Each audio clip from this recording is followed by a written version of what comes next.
là gì lo ra nâng là gầy chỉ mang lo ra nâng là gầy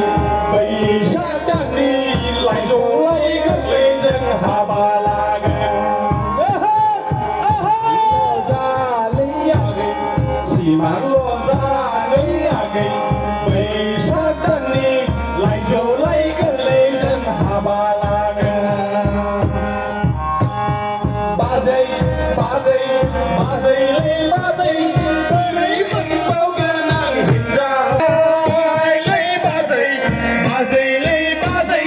tôi lấy vẫn bao cơ nàng hiện ra cơ nàng không ai đấy mò đó hiện rau nàng đầu ba giây dàn dưới xe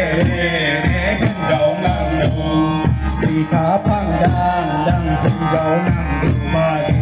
này lưng bang hiện rau nàng đầu ba giây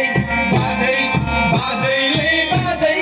với lấy phần cao cơ nàng hiện ra ông cơ giang thâu lai lấy ba giây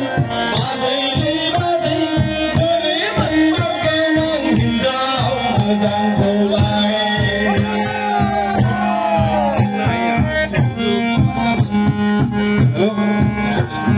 hôm nay ngày khá ngày siêu dương lăng bay kỳ